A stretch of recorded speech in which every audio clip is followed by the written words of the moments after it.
I found the cave when I needed it the most, late at night, desperate, unable to write a single word. I walked through the garden and saw it. I must have passed by that spot 1,000 times and never noticed it. But that night, there it was, calling to me, spiraling down into the bowels of the earth. I stared at them for an eternity. They were the most beautiful thing I've ever seen.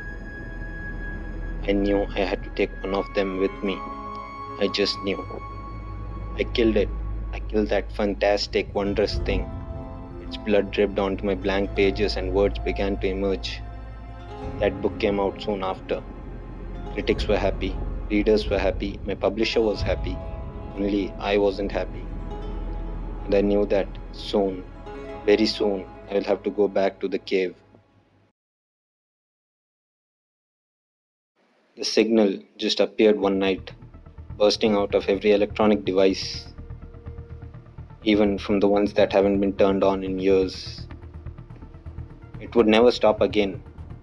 There was a crackle that made you feel like your insides would burst, but underneath it were the voices, whispering, calling to us in words we couldn't understand. The changes to our bodies were small at first, nothing anyone will miss. Some of us were immune to the signal. Some shunned all technology. Sacrifices had to be made for the good of us all. And all this time, the signal called to us. And every day, the crackle grew quieter. And with each passing day, we understood the whispers more. By the time our tongues rotted, we had no use for a mouth. By the time our eyes withered and fell out, we could see everything. The whispers told us exactly what to do to make them feel at home. So when our kin finally came, the world was ready. I don't know if you can love someone too much, but the whole thing only happened because of how much Caleb Boxwell loved his wife. From the day they wed, they never spent a single night away from each other. But as these things sometimes go, Eliza got sick, and soon, much too soon, she died. He didn't let anyone else touch her. He buried her a coffin himself in the field behind the house.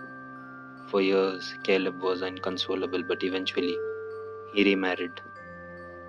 But even though they spent the next decades of their lives together, Caleb never slept by her side. Every night, he walked out of the bedroom, and he only came back when the sun began to rise. Then one morning, Caleb didn't come back, nor the morning after. Policemen turned the house over looking for any trace of him. They found him a few days later. It was the smell. And see, even though Eliza died decades before, Caleb couldn't let her go. He built a secret room where he kept her body.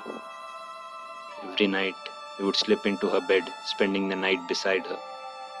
But that wasn't the worst part. When the policemen tried to remove Caleb from the bed, they found that Eliza's dead, shriveled hands were locked around the body, embracing him, never letting go.